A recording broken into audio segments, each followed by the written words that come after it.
Fala galera, continuando aqui, vamos para a observação 3, olha só, vírgula e o E. Vamos analisar essas duas primeiras frases e depois vamos analisar outras, tá? Então vamos lá, veja que este E aqui, em questão, é o E que indica soma. Aí quando o E indica soma, e na situação frasal liga sujeitos idênticos, significa que não pode colocar vírgula. Então veja a primeira frase. A moça veio à festa e logo se foi. Quem foi que veio à festa? A moça. E quem logo se foi? A moça. Então o referente das orações é o mesmo. Então aqui na frase 1 não pode ter vírgula de jeito nenhum. Se alguém fizer isso daqui, ó, tá errado, tá? Agora vou salientar só uma outra coisinha que é importante salientar. Vamos supor que o camarada estendesse essa questão para tipos de sujeito e perguntasse o sujeito da oração aqui representado pela forma verbal veio. E aí? Quem seria o sujeito? Qual seria a classificação? Seria um sujeito simples. E por quê? Porque aqui o sujeito é a moça, o núcleo é moça. Agora, e quem seria o representante da forma verbal foi? Ah, Sidoca, seria simples também, não é? Não é a moça? Não. Veja que a moça faz parte apenas desta oração representada pela forma verbal veio. Pela forma verbal representada aqui pelo foi, a moça não faz parte dessa oração. Ó, são duas orações. A primeira oração aqui, ó, vamos assinalar. A primeira oração, ela não tem um síndeto. O que é o síndeto? É o conectivo E. Então, esta primeira oração é uma oração coordenada assindética. Mas é uma oração, não é? E a segunda aqui agora, a partir do E, vai ser o que a gente chama de oração coordenada sindética aditiva. Então, você está vendo que são duas orações? Na primeira oração, o sujeito apareceu explícito. Na segunda, não. Na segunda, nós descobrimos pelo contexto. Então, o sujeito da forma verbal foi ali, ó, é oculto. Ou posso chamar de elíptico, ou também de desinencial, tá? Agora, olha a frase 2, que interessante e polêmica. Nós temos um E que indica soma, só que agora o sujeito das orações é diferente. Veja que na primeira oração o referente é a moça, mas na segunda oração o referente é o marido. Então, ó, a moça veio à festa e o marido ficou em casa. Eu tenho um E que indica soma com sujeitos diferentes. Neste caso aqui, existe a possibilidade de colocar uma vírgula facultativa. Esta informação que eu vou te dar aqui agora é demasiadamente importante. Porque tem gramáticos que dizem que esta vírgula aqui é obrigatória. E aí rola uma confusão danada. Tem gramático que diz que a vírgula é facultativa aqui, tem gramático que diz que a vírgula é obrigatória. E aí, dependendo de onde você já estudou, presencial ou online, você escutou até de um professor muito bom, muito consistente, que esta vírgula é obrigatória. Ele está errado? Não, ele não está errado. Até porque existe, de fato, essa visão entre alguns gramáticos. Ele só pontuou isso. Ele pontuou a visão de um gramático que provavelmente deve ser um gramático adotado por ele, um gramático a quem ele admira, e aí ele deu essa visão. Ele não está errado. Aí você vai falar assim, ué, mas caramba, se ele não está errado, como é que você agora está certo? Porque nem ele está errado, nem eu estou errado, nem ele está certo, nem eu estou certo, no fim das contas. Só que aí é o seguinte, para nossa sorte, nós não estamos num ambiente acadêmico, discutindo para ver quem está mais certo e quem está mais errado. Até porque não tem essa história de quem está mais certo e quem está mais errado. Não tem essa. São duas visões diferentes. Então, para alguns gramáticos, essa vírgula é obrigatória, para outros gramáticos essa vírgula é facultativa. Mas o que nos importa é o que cai na prova. Ah, mas como é que é cobrado em prova? Eu quero saber como é que é cobrado na minha banca, vírgula facultativa. Até hoje, em todo o cenário do concurso público, isso significa em todas as bancas, todas, sem tirar nem pôr, todas. Sebrasp, Sesgran Rio, FGV, Vunesp, Selecom, IBAD, Decam, todas as bancas, de todas as áreas de atuação, segurança pública, tribunal, magistério, saúde, carreiras administrativas, em todas, você está ouvindo bem? Em todas as provas, quando essa questão foi cobrada, a vírgula foi facultativa. Então, eu não tenho dúvida, a vírgula é facultativa.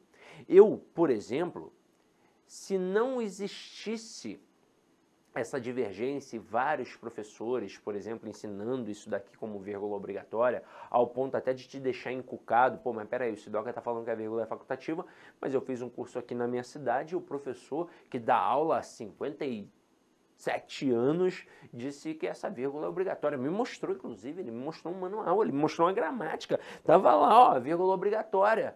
Então, caramba, e aí, como é que eu faço? A verdade é que eu só trago essa informação por conta dessa divergência toda. Porque se não existisse essa problemática, eu nem ia falar da possibilidade de essa vírgula ser obrigatória. Eu já ia atacar dizendo que ela é facultativa, pronto e acabou. Ué, mas não existe gramático que diz que ela é obrigatória? E daí? O que importa não é a prova do concurso público? Então, eu nem falaria que existe a possibilidade, que existe gramático dizendo que ela é obrigatória. Não falaria, eu só falaria que ela é facultativa. Então, ó, na tua prova, caiu uma dessa, vírgula facultativa. Não titubeia, tá? Ah, mas não tem esse negócio de mais. A vírgula é facultativa. Agora eu vou estender isso daqui. Vou colocar mais duas frasezinhas. Deixa eu colocar aqui com a canetinha roxa. Frase 3 e frase 4, que eu quero avaliar aqui com vocês. Se eu colocasse assim, ó, Pedro malhou e não ficou sarado. Rapaz, minha letrinha tá bonitinha aqui, ó. Pedro malhou e não ficou sarado. Veja que este e não indica soma, ele indica oposição, adversidade, tanto que ele poderia ser facilmente substituído por mais, porém, todavia, entretanto, contudo, não obstante, por aí vai. Então, como ele indica a oposição, aqui a vírgula é obrigatória. E por que a vírgula é obrigatória? Ora, porque se eu fosse colocar um mais, um porém, um todavia, eu iria colocar a vírgula, que é uma vírgula obrigatória, separando a estrutura adversativa. E é o seguinte, o avaliador é malicioso. Malicioso. Ele às vezes coloca essa frase e não coloca a vírgula para perguntar o valor semântico do e. A questão não é de pontuação, a questão é de análise semântica, é de classificação de conjunção, por exemplo. Só que se ele colocar a vírgula, ele chama a atenção. E aí, opa, vou olhar com mais calma, esse aqui é adversativo, ele não é aditivo. Como ele não quer chamar a atenção para isso, como ele quer, né, embaçar a tua visão gramatical, ele coloca sem vírgula. É isso mesmo, maldoso, né? Mas a vírgula aqui é obrigatória. Olha uma outra vírgula obrigatória. Se o camarada colocasse assim, ó. Deixa eu colocar aqui a canetinha roxa mais uma vez.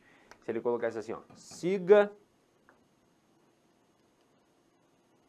este conselho e tudo dará certo.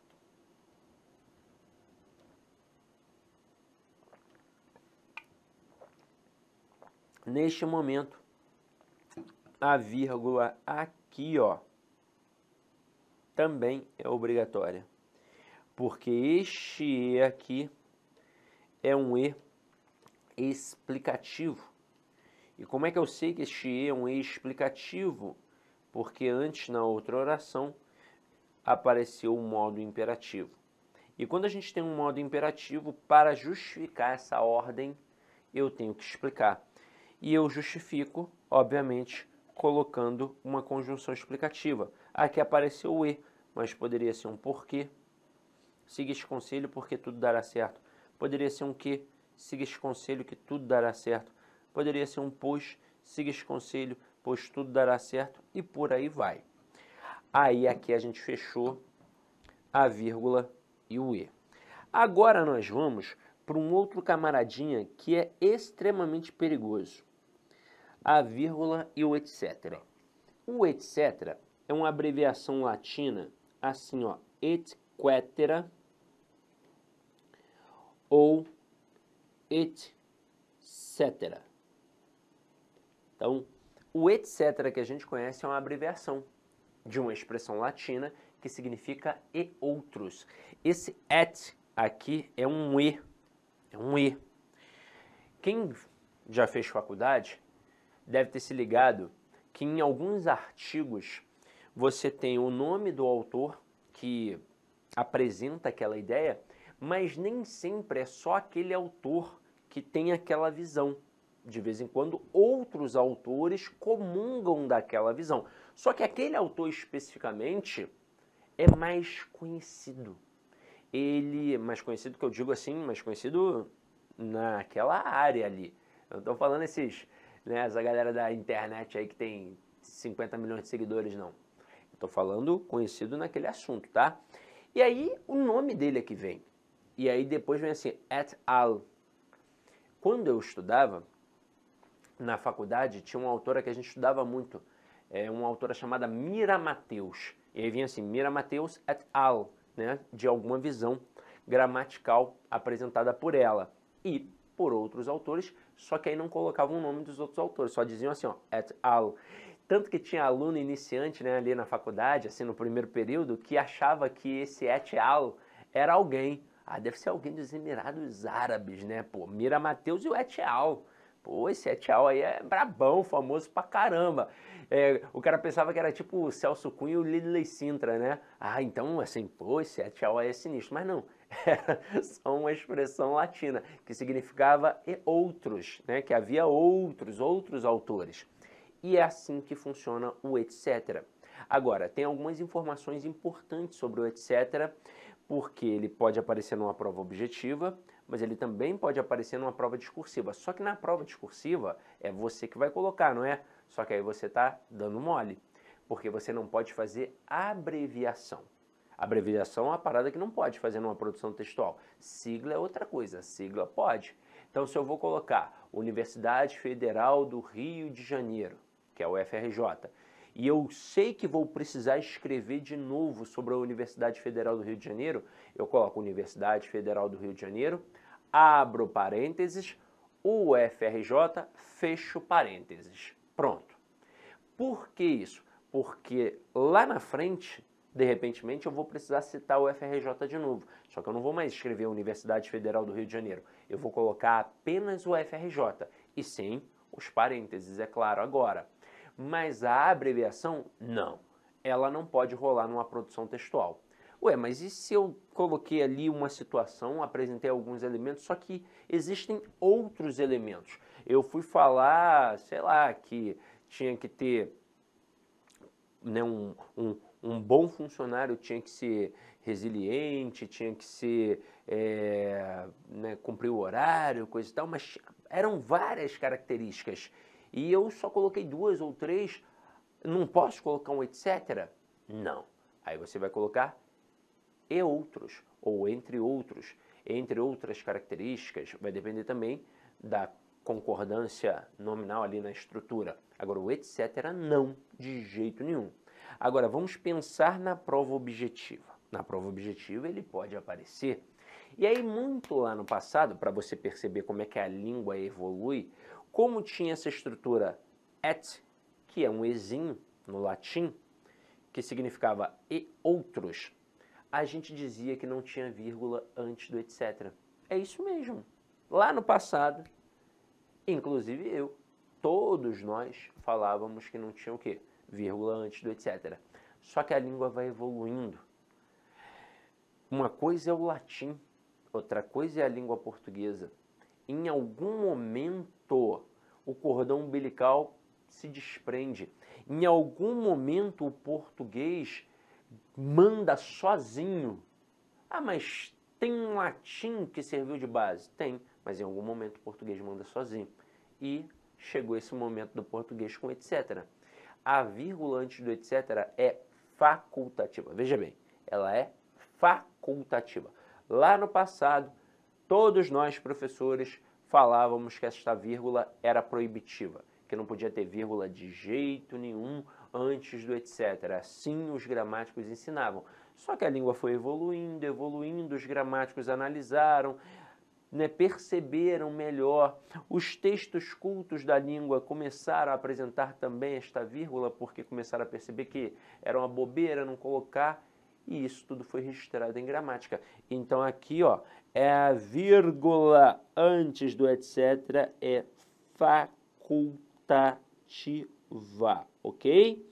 Convite especial para você, meu amigo, minha amiga que está até agora assistindo esse vídeo nosso aqui da Lá Concurso. Olha só, convite especial, nós aqui da Lá Concurso preparamos um curso 100% EAD, focado no concurso da PM de Pernambuco 2023, aulas que eu tenho certeza absoluta que vai te ajudar nessa caminhada, e se você seguir as nossas orientações pedagógicas, você pode ter certeza absoluta que você fará uma excelente prova e, claro, estará disputando por vagas. O nosso curso completo, você vai assistir o restante dessa videoaula e muito mais por apenas preço único, R$ 69,90. É isso mesmo, preço aí imbatível, melhor custo-benefício do mercado. Tem um link aqui embaixo, pode clicar nesse link, pode se matricular aqui na Lá Concurso, que você não vai se arrepender. Espero vocês aqui na Lá Concurso.